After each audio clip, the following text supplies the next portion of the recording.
bienvenue en Île-de-France pour vivre avec nous la rencontre Colin Montgomery-Jim Furyk, disputée dans l'ombre du château de Raret.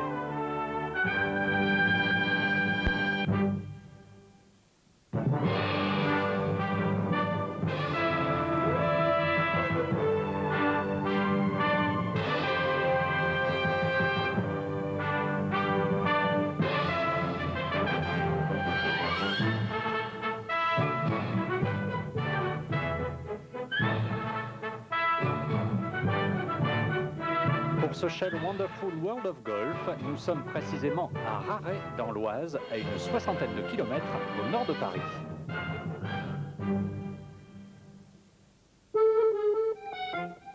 Dominique, bonjour. Bonjour. La rencontre à laquelle on va assister constitue un événement très rare en France, car Colin Montgomery et Jim Furyk sont évidemment deux des meilleurs joueurs de leur circuit respectif. Deux joueurs à fort tempérament. Colin Montgomery qui a l'habitude de gagner sur le circuit européen et Jim Furyk qui est un farouche joueur et qui n'aime pas perdre, qui a un très fort tempérament. En plus, on a deux swings un petit peu académiques, je dirais, puisque Colin Montgomery a un swing en bascule et Jim Furyk qui a un changement de plan que tout le monde connaît maintenant. Donc un match qui sera très disputé certainement.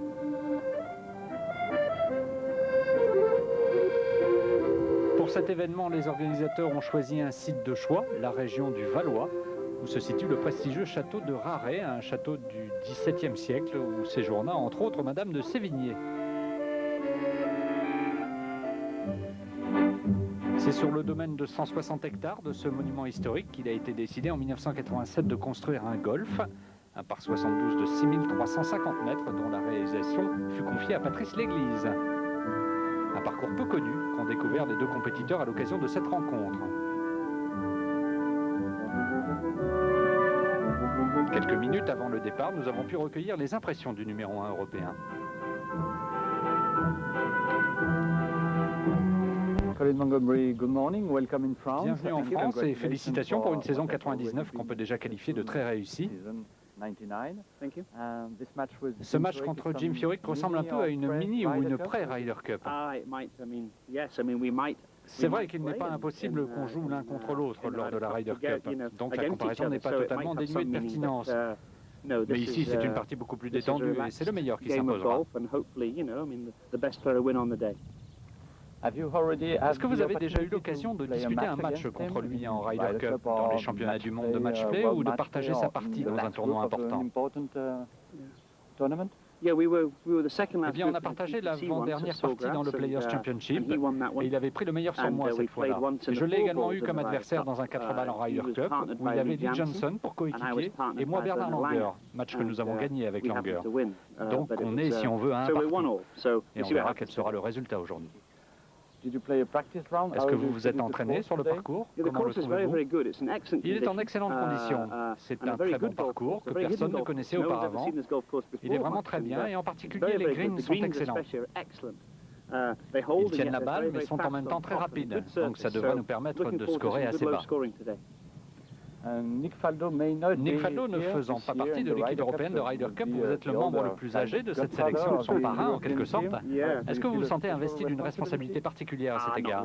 Non, pas vraiment, je ne suis qu'un joueur parmi 12, donc à moi seul je ne peux pas changer le résultat. Tout ce que je peux faire, c'est essayer de gagner autant de matchs que je peux, mais c'est l'équipe qui fera le résultat. Enfin, j'aimerais connaître votre sentiment sur le finish du British Open où Jean Van de Velde s'est distingué. Jean Van de Velde a très bien joué. Après 71 trous, il menait 2-3 coups. C'est vraiment une performance incroyable et une bonne chose pour le golf français. Tout le monde devrait en avoir conscience chez vous.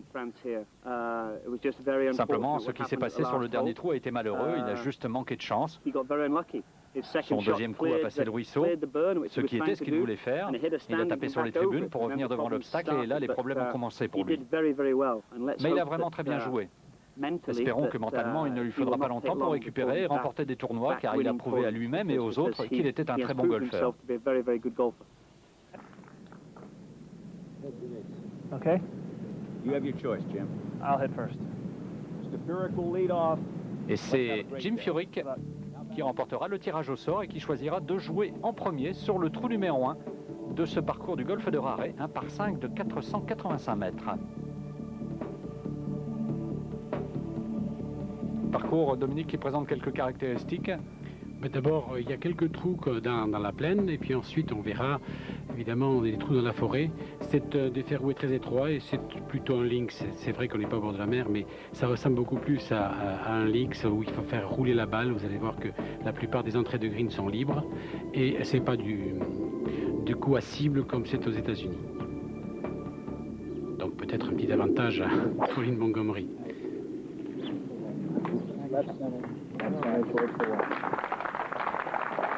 Premier drive pour Jim Furyk, légèrement sur la gauche du fairway. Il n'est pas sûr d'avoir l'ouverture idéale vers le green. Il y a un petit rétrécissement du fairway au niveau de la zone de retombée de drive.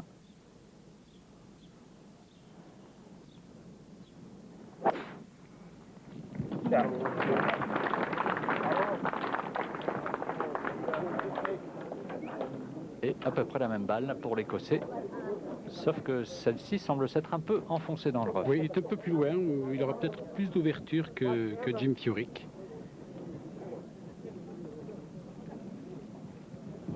Un parcours où il y a des roughs aussi, et des roughs un petit peu comme au British Open, où il ne faudra pas s'égarer. Des fairways qui sont bien sinueux. Et souvent encadrés par les arbres, il faut le dire. Car ce trou numéro 1 n'est pas forcément représentatif de l'ensemble du parcours. Nous aurons l'occasion de découvrir les 17 autres trous. D'abord Jim Furyk pour son deuxième coup avec un bois 3. Il est ici environ 225 mètres. C'est un bon coup. Il restera un peu court l'Américain, qui a pris le risque d'aller chercher le green. Alors précisons-le, le match n'est pas tout à fait, n'est pas disputé en match play, même si la situation y ressemble. Le score est pris en compte en stroke play. Ça veut dire qu'il ne faut pas non plus forcément prendre des risques inconsidérés, Dominique. Absolument. D'autant plus que c'est vrai que quand on perd un trou, donc ce n'est qu'un trou de perdu, mais on risque, en prenant des risques inconsidérés, comme vous dites, eh bien, de perdre 2 ou 3 points. Et c'est évidemment beaucoup plus difficile à rattraper. Colin Montgomery d'ailleurs a choisi la prudence en se replaçant sur le fairway pour se ménager un troisième coup vers le green. Peut-être que dans une situation de match play, l'Écossais aurait pris le risque d'aller attaquer ce green. Alors là, il lui reste pour son troisième coup environ 75 mètres. Pas d'obstacle devant lui.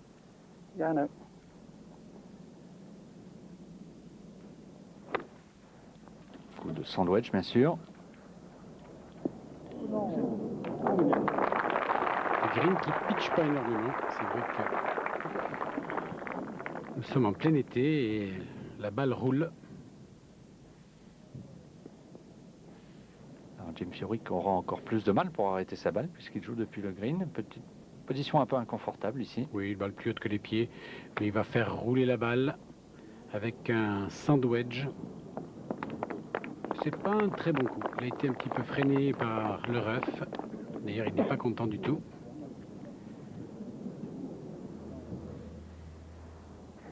On le retrouve tout de suite sur le green pour sa tentative de birdie.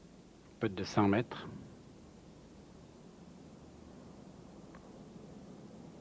Droite-gauche. Et ça sera un petit peu court où il n'a pas pris suffisamment de pente.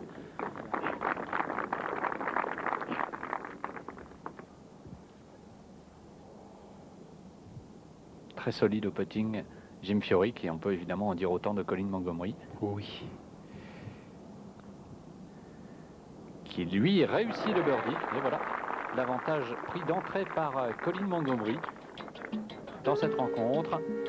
Colin Montgomery à -1 après le trou numéro 1, alors que Jim Furyk a dû se contenter du par. On retrouve tout de suite les deux hommes sur le trou numéro 2, un par 4 de 366 mètres.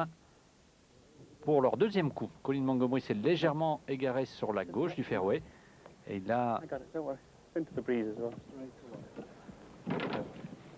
a ici environ un fer 9 à jouer. Oui, la balle est très bien placée. Juste dans le pré-rough, donc il ne va pas être gêné. La balle est jouée plutôt en draw.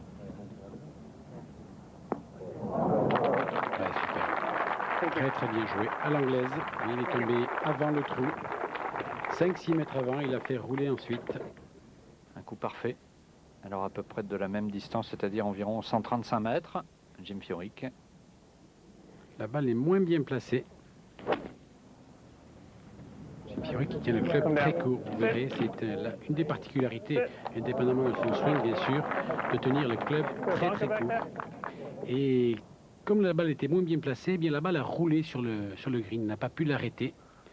Et là, il a une approche pas évidente. Il est mal. Il faut qu'il mette tout le corps parallèle à la pente. C'est bien fait. C'est très bien fait. Il a joué ça avec un single wedge. Avec beaucoup de touchés. Un club qu'il a gardé très ouvert. Il devrait pouvoir réaliser le par à l'américain. Mais Colin Montgomery, lui, putt pour birdie. 2 petits mètres. Et un deuxième birdie consécutif.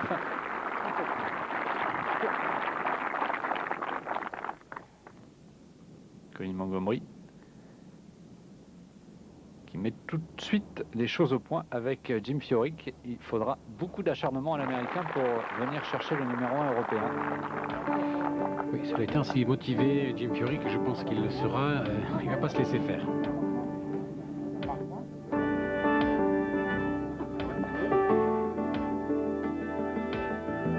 Le trou numéro 3 est un par 3 long de 167 mètres.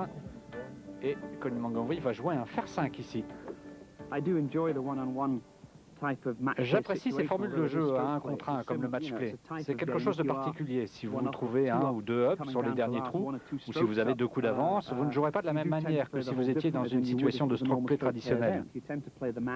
Vous jouez autant contre un adversaire que contre le parcours. Donc c'est différent, plus proche du match play que du stroke play. Dans un tournoi normal, vous vous battez contre 155 adversaires. Ici, vous pouvez vous concentrer sur un seul, donc c'est vraiment plus facile pour moi. Pas un très bon coup là pour Colin Montgomery qui s'est mis à gauche. Alors regardez bien ce swing de Jim Furyk qui a les mains très basses, regardez bien, tout près des jambes. Une montée très à l'extérieur et un retour complètement de l'intérieur. Des balles à effet, un swing qui facilite évidemment le hook, en tout cas le draw, parce qu'il ne fait pas que des hooks. Jim Furyk, il n'en serait pas là.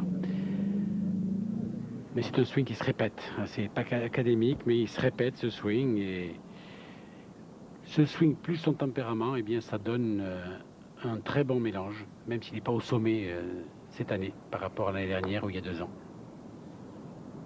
Pourtant, en tout cas, il reste très régulier, Jim Furyk, puisqu'il n'a raté qu'un cut cette saison sur le circuit américain. Mais c'est vrai qu'il est toujours à la recherche de sa première victoire. Alors, les 2 hommes étaient assez loin du trou sur leur coup de départ. Colin Montgomery vient de réaliser ici un bon premier putt. Jim Furyk va devoir jouer à peu près de la même distance, de l'autre bout du green. Absolument. C'est un coup qu'il fallait jouer d'ailleurs plutôt en fade ou alors une balle haute. Et les 2 joueurs ont joué plutôt en draw et sont évidemment à 20 mètres du trou. Jim Furyk qui a pour cadet son père, à l'occasion de cette rencontre au golfe de Raret. Voilà, en descente, de gauche à droite, ça m'a l'air bien fait. Elle a très bonne vitesse. Superbe birdie pour Jim Furyk, qui a attendu le trou numéro 3.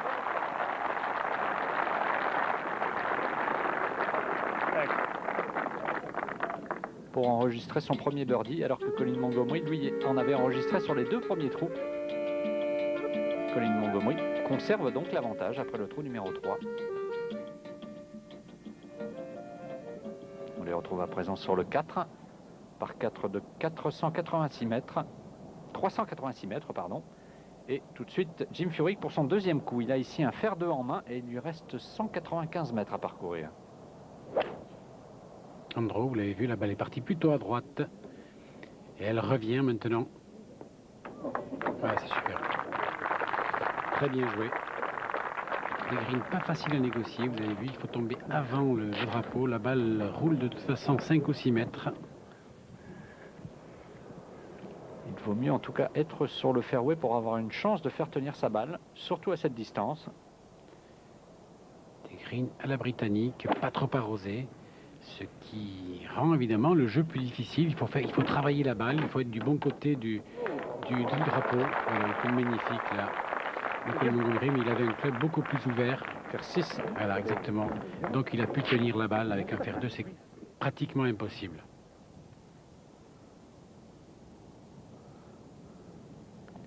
putting inversé, on le voit, de Jim Furyk, avec un putt de droite à gauche.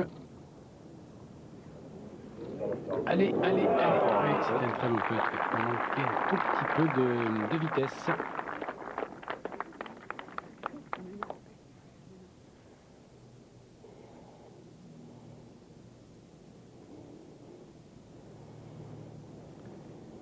Putt de gauche à droite pour Colin Montgomery.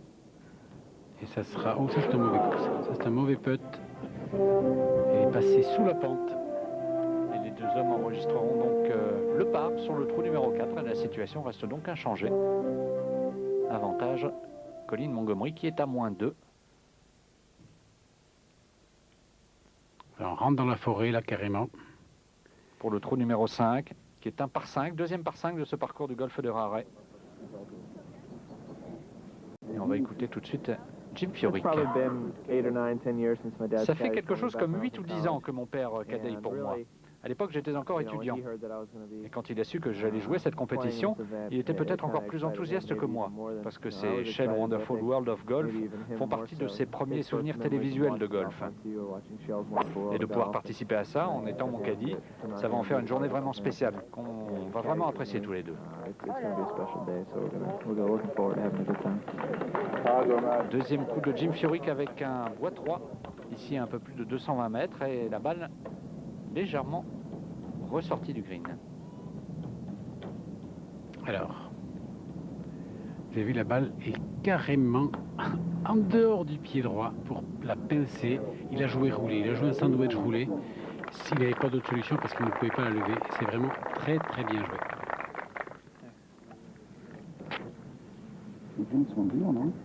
Il a vraiment le sens du jeu, Jim Furyk, qui est évidemment un petit jeu qui est redoutable. Nick Faldo en sait quelque chose, où il a été écrasé par lui à la Ryder Cup. Oui, c'était attaqué. Un petit peu fort, oui.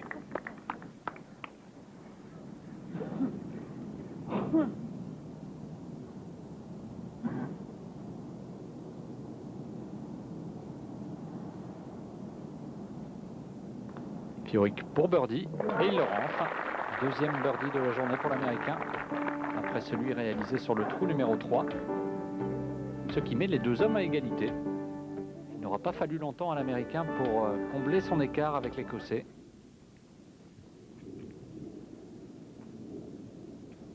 Le trou numéro 6 est un par 3, long par 3 de 194 mètres. Oui, avec le drapeau au milieu et plutôt au fond. Ce qui fait que pour ces joueurs, le trou n'est pas quand même trop difficile. Faire 3 ici pour Jim Furyk. Il est un petit peu inquiet là. Il pensait que sa balle pouvait revenir et elle va revenir quand même un petit peu.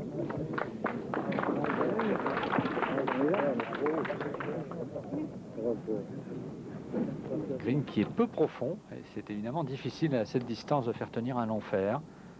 Faire 4 pour Colin Montgomery.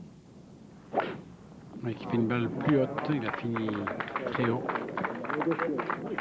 On va faire tomber la balle sur le green et l'arrêter. Et elle aura quand même un petit peu de mal à s'arrêter, mais ça va, c'est bien.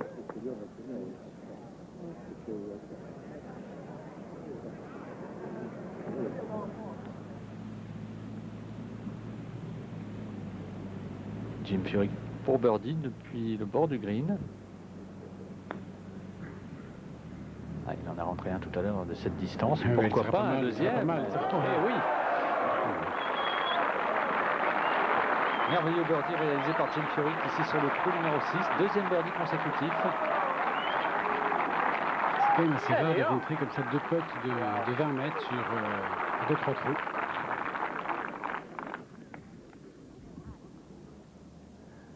Évidemment, les joueurs sont plus détendus quand on voit normal, mais quand même. Et même dans ce type de situation, on voit mal Colin Montgomery ou Jim Furyk se laisser vraiment aller. Deux joueurs qui restent très concentrés, même quand l'enjeu... D'abord, ils n'aiment pas perdre. Ce sont deux joueurs, l'Écossais et l'Américain, oui, très orgueilleux, très fiers, et puis ils ne sont pas commodes, vous savez, c'est pas... Quand ils ont raté un coup, il ne faut pas leur demander l'heure. Ce sont redoutable compétiteur. Donc, un compétiteur, quel que soit l'enjeu, il ne veut pas perdre. Donc, c'est ça qui est bien. Jim Furyk qui a profité de sa première visite en France et à Paris pour visiter quelques-uns des monuments les plus remarquables de la capitale avec son épouse Linda Furyk et en particulier la Tour Eiffel.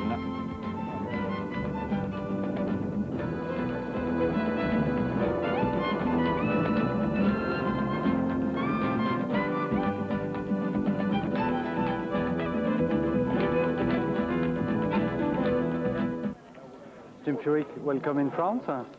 Jim Furyk, bienvenue en France. Est-ce la première fois que vous venez chez nous?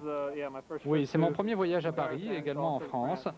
C'est un voyage très agréable. On est ici depuis 3 jours. En tout, on restera un peu plus de 4 jours et on passe un bon moment. Vous jouez généralement bien dans l'Open britannique. Votre jeu semble bien s'adapter aux conditions et au tracé européen. Pourquoi ne venez-vous pas plus souvent ici en Europe? C'est vrai que ces dernières années, je suis venu seulement pour le British Open, sans que je puisse vraiment vous expliquer pourquoi. Je devrais probablement jouer davantage, un peu partout dans le monde. Je pense que les meilleurs joueurs du monde jouent partout dans le monde. Et que si vous êtes capable de gagner partout, vous faites sûrement partie des meilleurs. Mais aux États-Unis, on est très occupé toutes les semaines et j'essaie de me concentrer sur le circuit de l'USPGA. Et si je joue ailleurs, c'est généralement en novembre ou décembre, quand la saison officielle est terminée. Mais à l'avenir, j'aimerais souvent venir un peu plus souvent en Europe. Est-ce que vous avez eu l'occasion de disputer le trophée Lancôme, par exemple? Non, jamais, mais j'aimerais bien. Ces prochaines années, j'aimerais voyager davantage et jouer plus ici en Europe. Est-ce que vous avez un pronostic pour la Ryder Cup? Je pense que ce sera assez serré, comme à chaque fois. J'espère simplement que cette fois, la différence des 2 précédentes, eh bien, ce sont les Américains qui sortiront vainqueurs. La Ryder Cup est vraiment une compétition passionnante, l'occasion de jouer du beau golf. Il faut que ça reste une compétition entre l'Europe et les États-Unis et non pas un combat. C'est une rencontre de gentlemen entre 2 équipes et ça devrait le rester.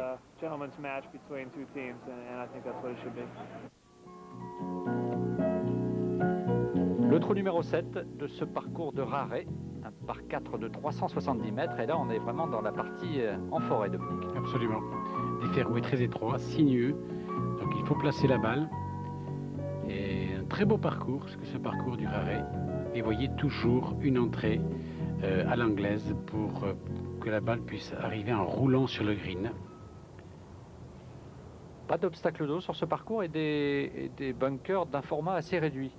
Oui, contrairement, il y a des greens assez grands, ce qui fait que c'est un parcours moderne qui peut être joué par des champions comme Colin Montgomery, Jim Furyk, suivant la position des drapeaux et suivant la hauteur des rafts, mais aussi par tous les joueurs de quelque niveau que ce soit, parce qu'on a toujours la possibilité d'arriver en roulant sur le green. Et c'est ça qui est intelligent sur un parcours.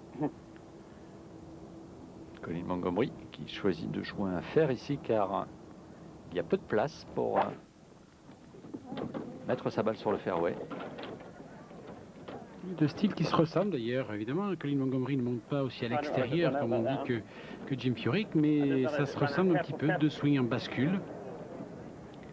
Et comme quoi, il n'y a pas que le swing de Tiger Woods qui marche, il y a aussi d'autres swings. Et c'est ce qui fait évidemment la richesse du golf, ne pas avoir qu'un seul style, un style adapté à la personne. Et Colin Montgomery ne se fait pas de soucis quand on lui dit qu'il est en bascule, il gagne tous les tournois qu'il veut pratiquement en Europe. Et il dit, ben, ce swing marche. Et Jim Furyk dit la même chose, bien sûr. Faire 8 ici pour l'Écossais à 140 mètres. Et depuis le rough, eh bien, il a du mal à faire tenir cette balle. Ça, c'est la grosse difficulté, évidemment, sur des greens durs comme cela. Eh bien, quand on est dans le rough, on a du mal à tenir la balle. Sans wedge, par contre, pour Jim Furyk, qui est à un peu moins de 100 mètres, 95 mètres. Il faut presque faire tomber la balle avant le green. Voilà. Vous voyez, il disait à la balle de s'arrêter. Il a vu que la balle était trop forte. Il faut faire tomber la balle avant. Oui, car c'était quand même un coup de sandwich qui avait pitché à l'entrée du green et qui en ressort. Qui vous montre la dureté de ces greens du golfe de Raret. Et en fait, on s'aperçoit que des greens qui pitchent, c'est beaucoup plus facile que des greens durs comme cela.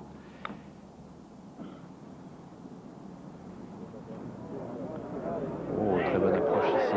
Super. le numéro 1 européen. Ce qui me fait dire d'ailleurs que les parcours en général sont trop arrosés et ça nivelle le jeu, alors que des parcours comme celui-là qui ne sont pas très arrosés, eh bien il faut jouer avec le terrain et dès qu'on n'est pas sur le fairway, eh bien on est puni parce qu'on ne peut pas arrêter la balle.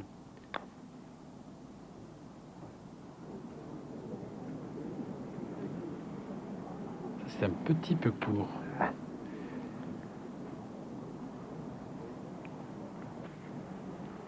Oui, on l'avait vu excellent sur quelques longs putts dans ce début de tournoi, mais là, Jim Furyk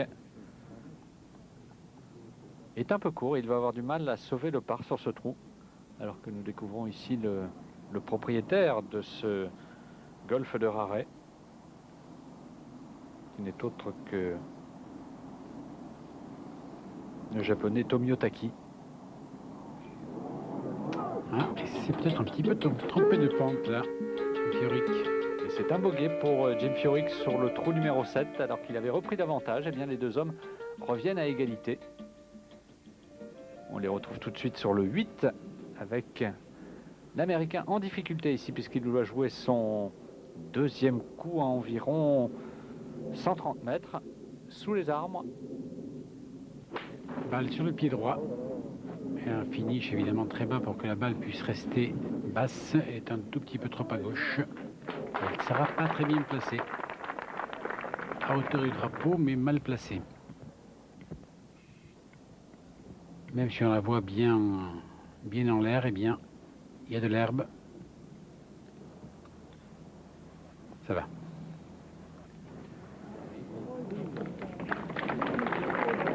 Pas facile à doser.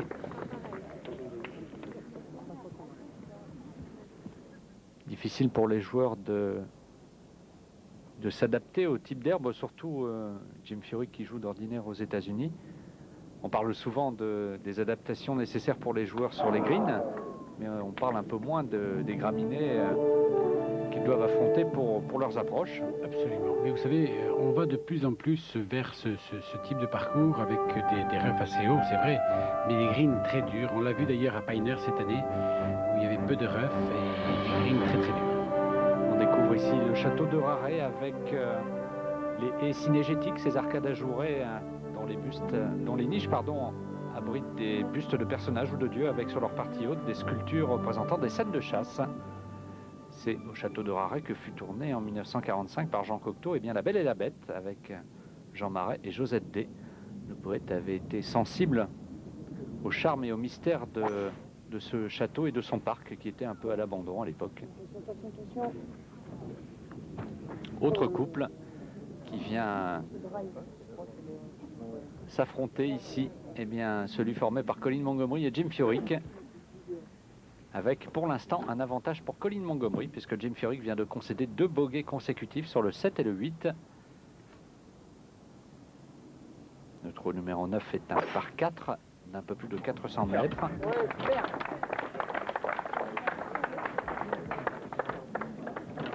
Excellent, alors que Colin Montgomery est dans le rough à gauche.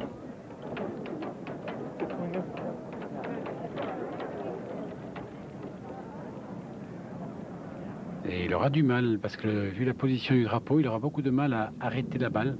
Donc il va falloir qu'il la joue plutôt par la droite et la faire tomber un peu devant.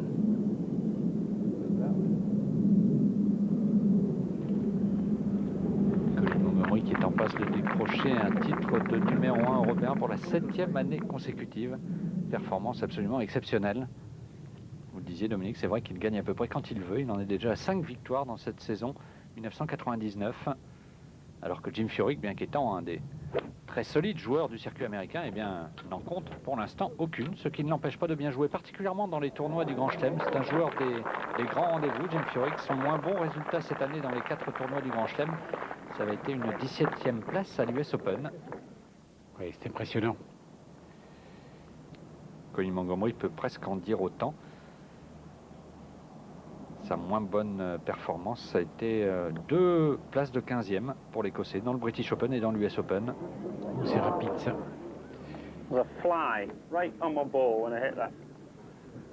Colin Montgomery qui dit qu'une mouche s'était posée sur sa balle au moment où il l'a tapé. vois pas en quoi cette mouche aurait pu provoquer le fait que la balle passe le trou de 3 mètres sous l'œil de Madame Fioric. Il a peut-être eu peur de la mouche, vous savez. Même dans des circonstances, vous le disiez Dominique, où on pourrait croire que les joueurs peuvent être un peu plus détendus, eh bien Colin Montgomery ne perd rien de son caractère.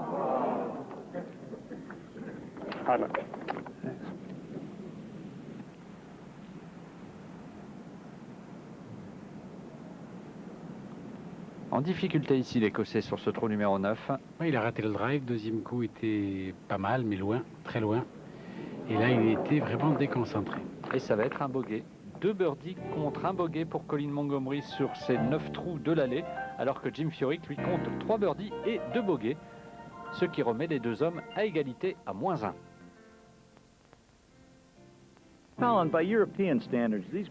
Ces greens sont plutôt rapides par rapport à ceux qu'on trouve généralement en Europe. C'est vrai, et ils sont très francs. Pour moi, ce sont d'excellents greens.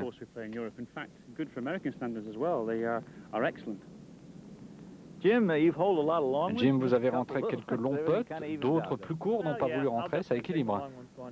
C'est vrai, j'en ai rentré des longs et puis il y a quelques bons putts qui ne sont pas rentrés, mais bon, je n'y peux pas grand-chose. Mais comme disait Colin, les greens sont superbes et ils roulent à la perfection. Les joueurs vont maintenant s'attaquer aux 9 trous du retour de ce parcours du golfe de Raret, avec le trou numéro 10 tout d'abord, qui est un par 4 de 391 mètres. Et là, une fois de plus, toujours la difficulté d'un fairway assez étroit, encadré par les arbres. Bunker à gauche au drive qui punit le hook. Et ensuite un gros bunker là qui punit un coup trop court. Alors Jim Furyk, un faire 7 ici pour jouer son deuxième coup à environ 145-150 mètres.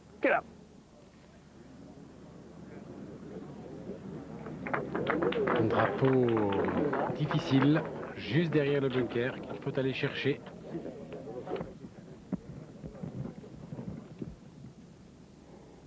Colin Montgomery, une nouvelle fois dans le rough, et qui lui va jouer un fer 8 ici. Très ouvert, il avait les mains en retrait pour que la balle puisse monter au maximum. Super. Le rough n'a pas l'air trop pénalisant, mais il affecte quand même les coups qu'on y joue. Vous dites ça parce que j'y vais souvent, c'est ça? C'est vrai que le rough influence le comportement de la balle, car les greens sont tellement fermes et rapides, les drapeaux tellement difficiles qu'il vaut mieux être sur le fairway. Et j'en ai raté pas mal pour l'instant. Je disais justement à mon caddie que les 5 fois où j'ai sorti mon driver, eh bien j'ai raté le fairway. Mais je vais essayer de faire mieux sur le retour. Assez étonnant de la part de Colin Montgomery de se montrer aussi peu régulier au drive, qui est un des points forts de son jeu, qui ne comporte finalement pas de points faibles. Bon putt de l'Américain. Il veut peut-être forcer aussi un petit peu, il veut... Bon, il n'a peut-être pas toute la concentration nécessaire pour mettre la balle au milieu.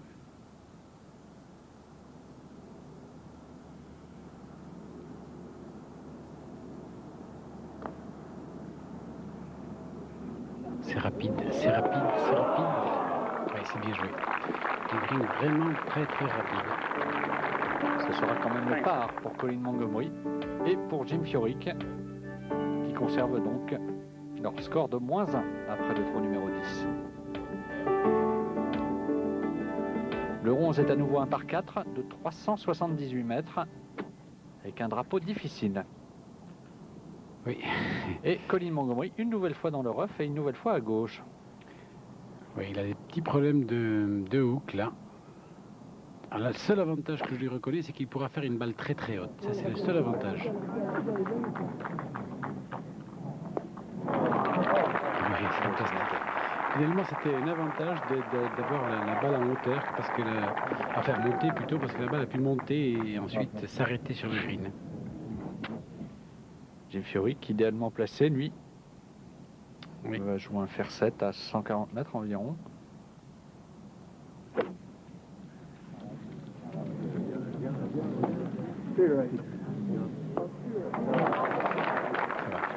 Deux très belles balles.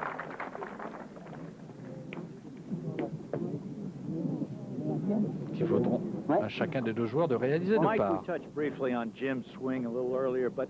Mike, nous aimerions savoir si le swing de Jim, qui est si particulier, a changé ou s'il est resté le même depuis qu'il est enfant. En fait, il a changé les 5 dernières années, mais le circuit change aussi. Quand vous jouez sur le circuit américain, la compétition est telle, les parcours si exigeants, qu'il faut savoir taper différentes sortes de coups, davantage que quand vous jouez au niveau amateur ou universitaire, ou même sur des circuits moins relevés. Donc vous n'avez pas le choix, soit vous vous adaptez, soit vous disparaissez.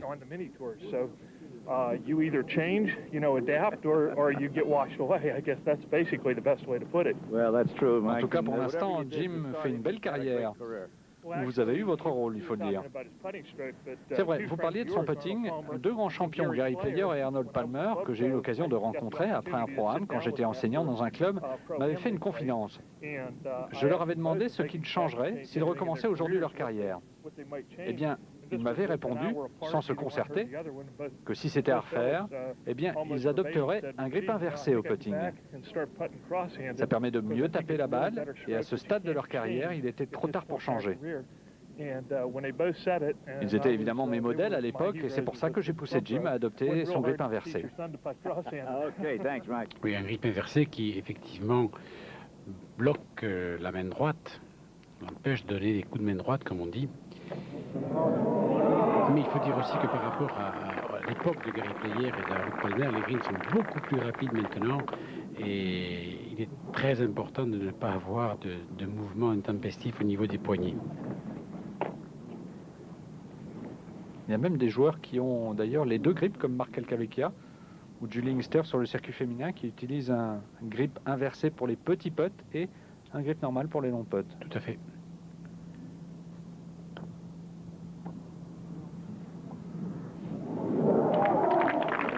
Bon putt également pour Colin Montgomery, mais les deux hommes feront le par, alors qu'on va revenir avec Grim Furyk justement sur cette histoire de grip.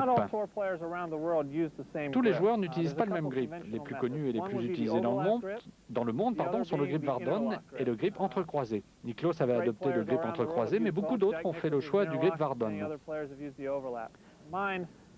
Mon grip, à l'image de mon swing, échappe un peu aux conventions. J'utilise en effet un grip Vardon avec deux doigts. J'ai adopté ce grip en 1995 quand je suis arrivé sur le circuit de la PGA. Et ce qui m'a motivé pour faire ce choix, c'est que je voulais avoir un swing plus solide au sommet de la montée.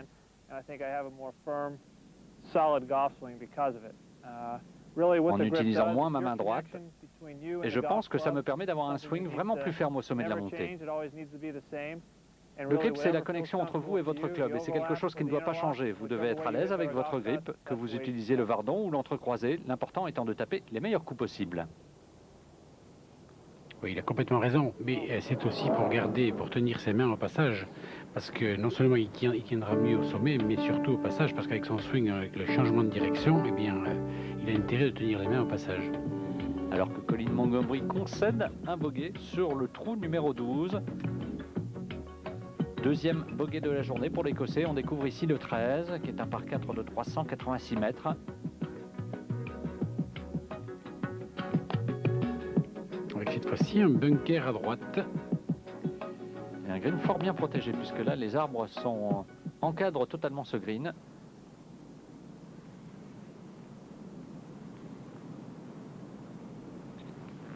Et d'ailleurs, Jim Furyk prend un fer.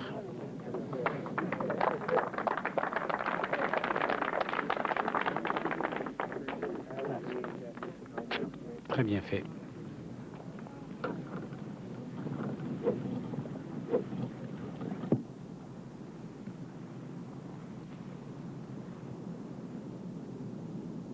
Un fer également, semble-t-il, pour Colin Montgomery. Oui, absolument. Je ne pense pas qu'il va prendre le driver, puisqu'il l'égare systématiquement. S'il veut gagner, il faut qu'il le laisse dans le sac. En tout cas, sur des trous aussi étroits que ceux-là. Comme on pouvait s'y attendre, en tout cas, la rencontre et les scores sont très serrés entre les deux hommes. L'avantage de cette formule qui n'est pas en match play, c'est que, eh bien, on est assuré de voir jouer les deux hommes jusqu'au 18. Alors qu'en match play, eh bien, le match peut être écourté en fonction de la différence de score entre les deux hommes. Oui, très belle approche ici pour Colin Montgomery, qui s'offre une belle occasion de birdie. Mais il est certain que c'est une formule beaucoup plus exigeante que le match play tout court. Hein. Là, on n'a pas gagné, mais avec 3 ou 4 points d'avance, c'est comme un tournoi normal. On n'a pas gagné. Jusqu'au 18. Autant qu'on l'a vu sur ce parcours, eh bien, on peut vite connaître quelques mauvaises surprises. Les deux hommes feront le pari ici sur le trou numéro 13. Et Jim Furyk conserve donc l'avantage à -1 alors que Colin Montgomery est revenu dans le par après le trou numéro 12. Après son bogey sur le 12. On les retrouve sur le 14. Un par 4 assez court de 355 mètres. Et pour son deuxième coup, Jim Furyk va jouer ici un pitching wedge à environ 130 mètres. Comptant sans doute sur le fait, Dominique, que la balle va rouler. Oui, absolument. Absolument. Et de toute façon, un pitching wedge qui l'a fermé aussi. Donc et la balle va rouler peut-être même un peu trop, à mon avis. On a son caddie ici où la balle a terminé sa course. Si elle est sous les arbres, il y aura probablement une approche en descente à jouer.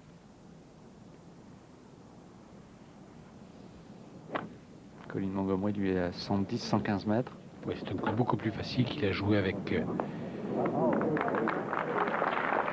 plus rythmé, bien sûr, parce qu'il était bien placé. Well, I took a home run swing at it and it just serious flyer, knuckleball. Jim Furyk, constate qu'il a fait ce qu'on appelle un flyer, Dominique. Oui, absolument, mais de toute façon, il a joué un pitching wedge, mais qu'il a fermé comme un fer 8. La balle sortant du rough, en plus, n'a pas tenu sur le green, au contraire, elle a fusé sur le green, donc il fallait presque jouer un sandwich. Troisième coup pour l'Américain. Il devrait la jouer plutôt roulée. Voilà, exactement. On tombe dans le rough, mais c'est tellement difficile de doser parce qu'il n'avait que du rough à passer. S'il avait eu du fairway, c'était beaucoup plus simple, mais là, avec du rough, elle a une chance sur deux, soit de rester trop court comme il a fait, soit de tout dépasser. Et on risque d'assister à un retournement de situation ici sur ce trou numéro 14. Jim Furyk avait l'avantage, mais ici, il est vraiment en difficulté. Sandwich. Il joue son 4e coup. Oui, il a un sandwich, ça ne va pas être trop difficile maintenant. Il va tomber début de green. Et c'était quand même un petit peu fort. Ouais, pas très bien dosé. Il se fait pour bogey. C'est un mauvais coup. Il a tapé trop sèchement. Il n'a certainement pas suffisamment ouvert sa face de club. Et la balle a fusé.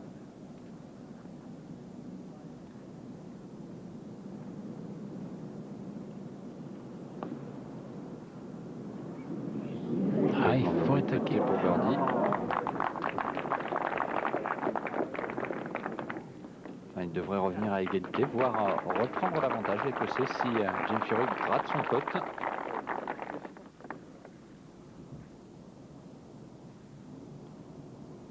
Mètres environ ce putt encore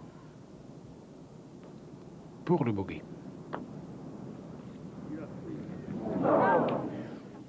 Double bogey pour Jim Furyk qui redonne l'avantage à Colin Montgomery et qui passe lui au-dessus du par après le trou numéro 14. Alors qu'on découvre ici quelques vues de Senlis, son ancienne évêché, l'ancienne cathédrale Notre-Dame qui date du XIIIe siècle. Une des très jolies villes de l'Oise, située donc à proximité de Raret et de son golfe. Tout près de Chantilly, d'ailleurs, à une dizaine de kilomètres de Chantilly. Alors retour sur le parcours avec Colin Montgomery sur le 15 qui est un par 5 et à nouveau l'Écossais dans le rough, mais il n'est pas le seul puisque Jim Furyk lui aussi a eu du mal à trouver le fairway. Et Colin Montgomery qui passe d'une difficulté à l'autre. Il disait qu'il voulait hooker la balle, mais il n'a pas réussi. Troisième coup de Jim Furyk ici qui est à 85 mètres et qui va jouer un lob wedge. Oui, il faut arrêter la balle là très vite. voilà, très peu de niveau. Ouais, c'est bien fait. Très bien fait. Oh, left. Not bad though.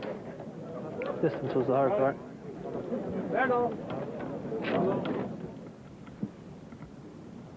Alors, troisième coup pour Montgomery. Une sortie assez longue, vous voyez, il a à peu près 7-8 mètres de bunker, plus autant de green. C'est pas toujours facile à doser ce type de coup. Voilà. Et voilà, même, vous avez vu, Colin Montgomery reste... Forcément été dérangé par un spectateur. Oui, c'est ce qu'il laisse entendre. Oui, une mouche. Sous l'œil ici du président de la Fédération française de golf, Philippe Martin.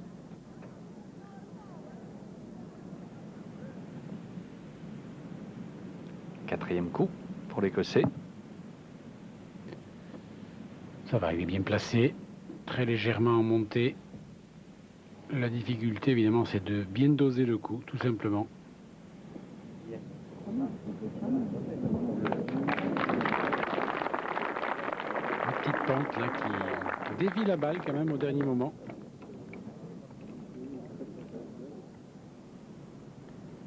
Très bon parcours réalisé là par Patrice Léglise.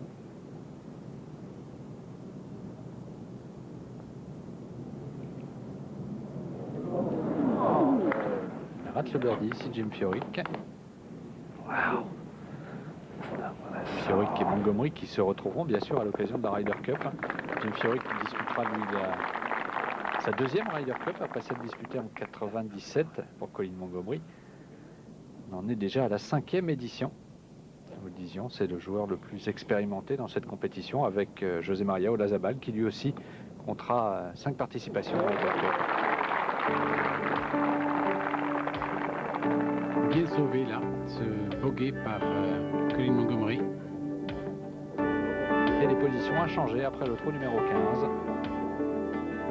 Colin Montgomery dans le par et Jim Furyk à +1. Le trou numéro 16 est à nouveau un long par 3 de 200 mètres. Et ici, Colin Montgomery va jouer un fer 3. C'est un green qui est très vaste malgré tout, donc possibilité de mettre la balle plein milieu du green, ce qu'il vient de faire. Un petit peu court quand même.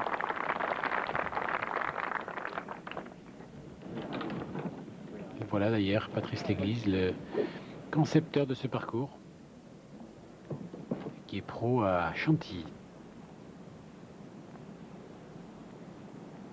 Fer 3 également pour Furyk.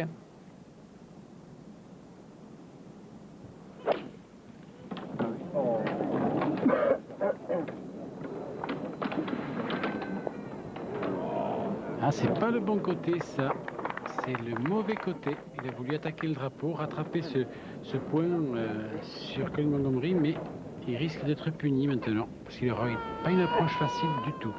Et attention, car il ne reste plus que 3 trous pour faire la différence. Et on peut compter sur Colin Montgomery pour s'accrocher au léger avantage dont il dispose. Très roulant ici. Ah oui, c'est vraiment de la glace. Un parcours vraiment préparé comme pour un tournoi du Grand Chelem, et les joueurs eux-mêmes l'ont précisé que le green était excellent.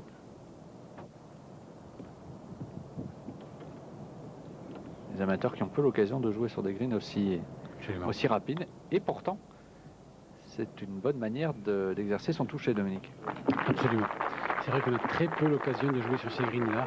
Et c'est ce que je reproche au parcours, d'être trop arrosé, sous le prétexte qu'il soit vert, qu'il soit beau au coup d'œil. Eh bien, on passe à côté de parcours où on travaille son toucher, son jeu, sa stratégie. Et je trouve ça vraiment dommage. Avant, c'est vrai que les parcours n'étaient pas assez arrosés. Maintenant, ils le sont trop.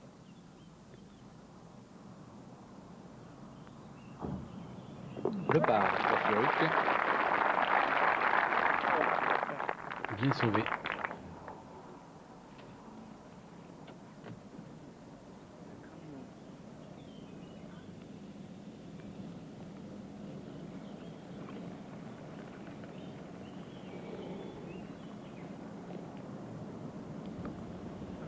Et le par pour Colin Montgomery. Situation donc bien changée à 2 trous de la fin.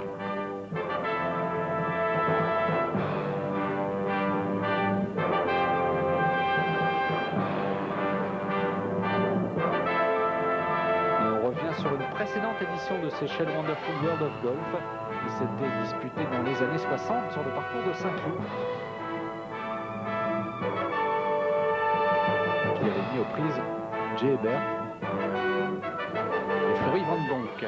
Ah, Flory Van Donk était le champion belge, un des meilleurs joueurs au monde, qui avait un style exceptionnel, et Jay Hebert était le meilleur joueur évidemment américain.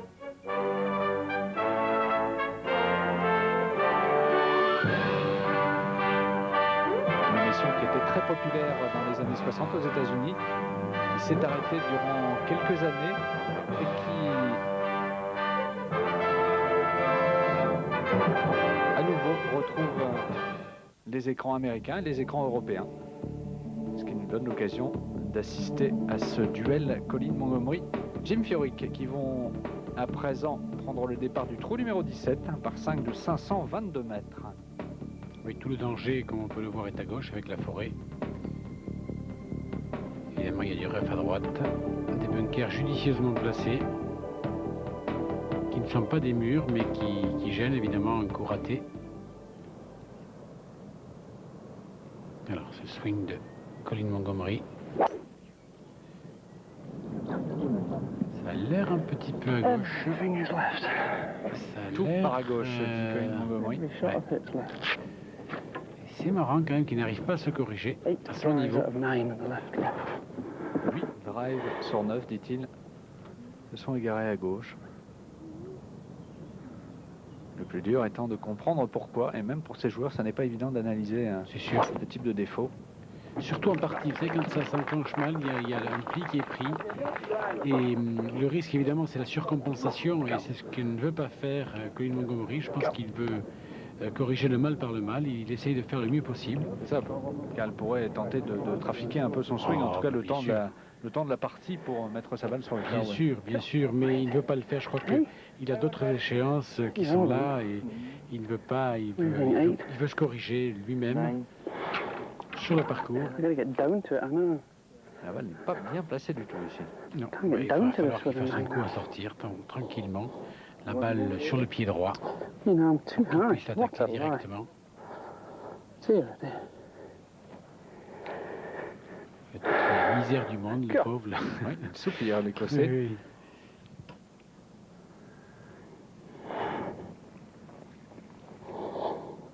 Il est obligé de jouer un fer assez ouvert, Dominique. Oui, très ouvert et assez penché. Il est très penché à l'avant. Il a d'ailleurs dégagé vite son genou gauche au passage parce que sans ça, il allait se taper avec le club. Dans le rough, de l'autre côté du fairway cette fois. Et puis là, pour tenir la balle, ça va pas être évident. Alors que Jim Furyk lui est très bien placé, va pouvoir jouer un bois 3 pour attaquer le green. Green qui est quand même placé à plus de 250 mètres. Très bon swing.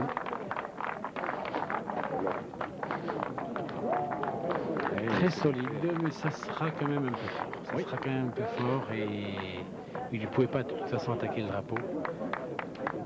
5-6 mètres trop fort. Alors Colin Montgomery, lui, joue son 3e coup. Un fer 6 ici.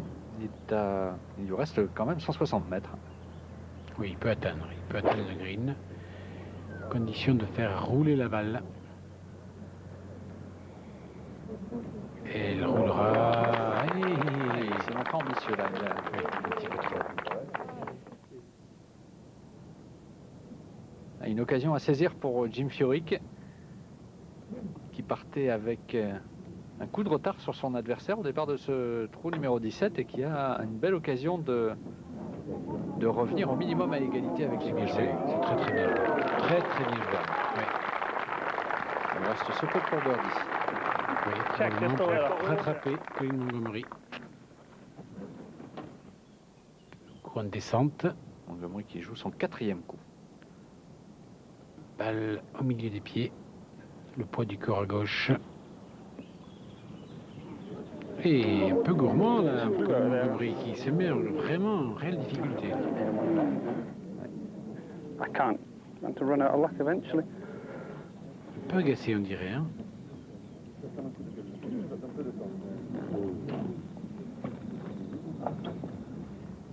Pour le par. Il a encore un peu de 8 mètres. Il faut à tout prix qu'il le rentre parce que sans ça, il va se mettre en grosse difficulté. Bien non, c'est pas dedans. Ce sera donc un bogey pour Colin Montgomery, alors que Jim Furyk peut encore réaliser un birdie, ce qui redonnerait tout d'un coup bien l'avantage à l'Américain. Vous croyez que la partie s'acheminait vers une victoire de l'Écossais? Eh bien pas du tout.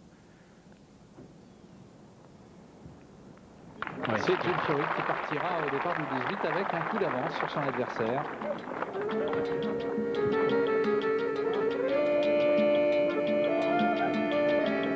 Les joueurs qui connaissent en tout cas un retour plus difficile que l'aller.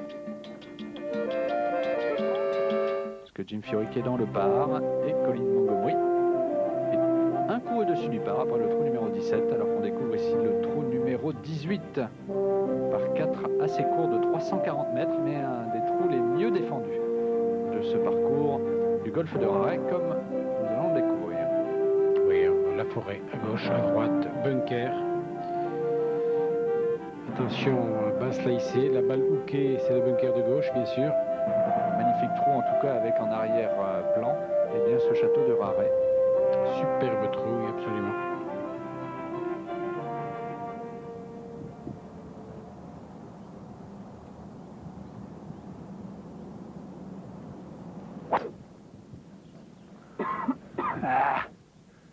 Ça semble partir à droite.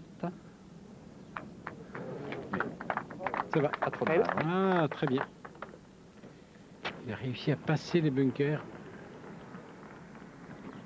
Très peu d'espace, vous l'avez dit, pour placer la balle. Montgomery qui a joué. 3 semble-t-il. Et alors là, il a vraiment coupé le fairway en deux, la Colin Montgomery. Et un drapeau placé sur la partie droite. Le birdie sera difficile pour Colin Montgomery s'il veut rattraper Jim Furyk. C'est à lui à aller chercher ce birdie, alors que Jim Furyk devrait pouvoir se contenter du par pour s'imposer ici pour sa première visite en France. Il devrait jouer le milieu du green s'il veut jouer la sécurité.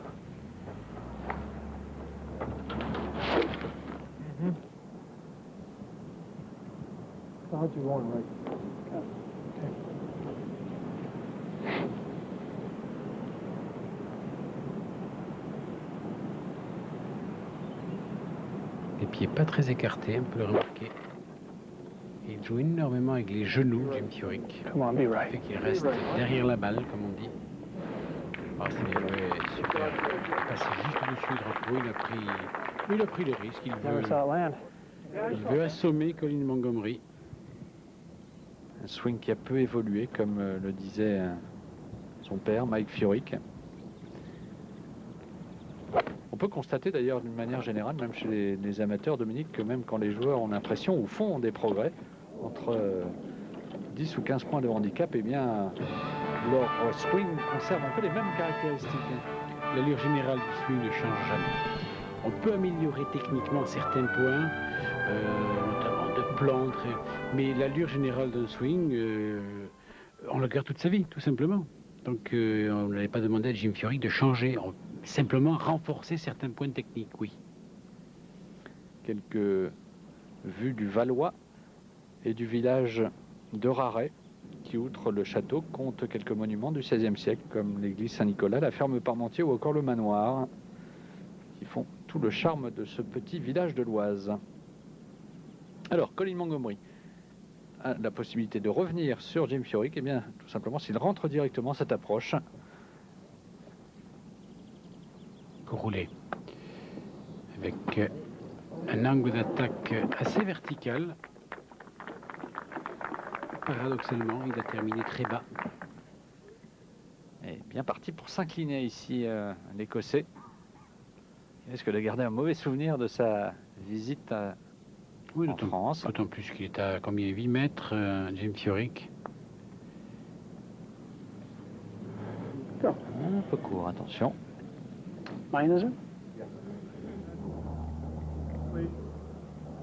Il est resté un peu plus d'un mètre court quand même là, Jim Furyk.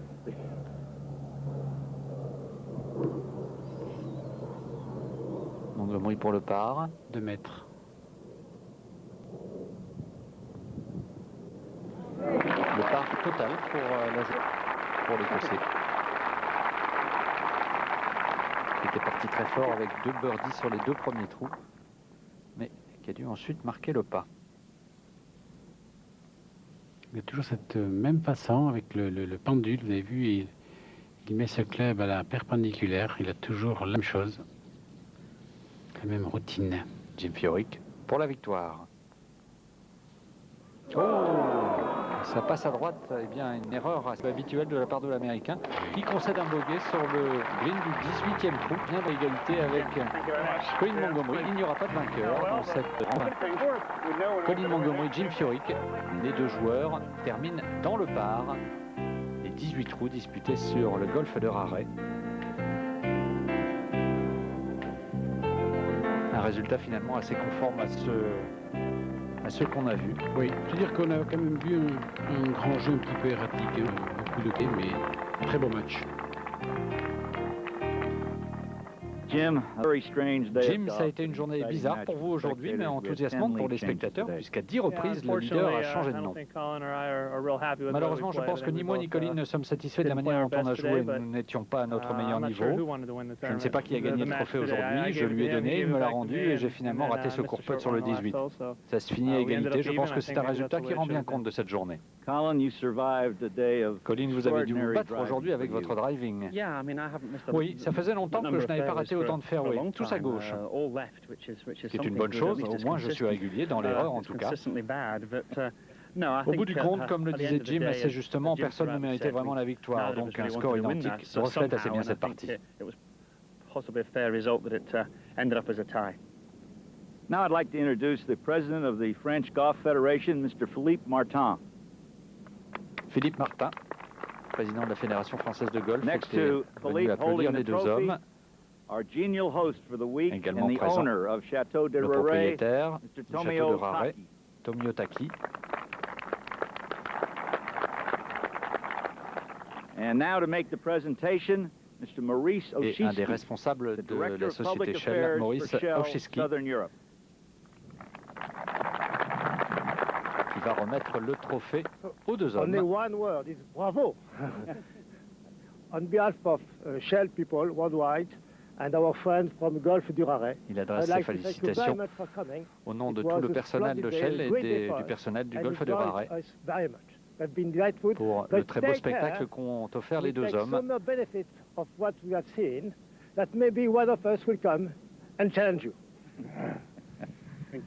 Thank you. Would you present the trophy? Eh bien, même si le résultat sera partagé, eh bien, les 2 hommes nous auront montré une nouvelle fois à quel point ils font partie de l'élite mondiale. And now let's go back to Merci Jack Dominique. Whitaker. Merci, bonsoir. Et à très bientôt.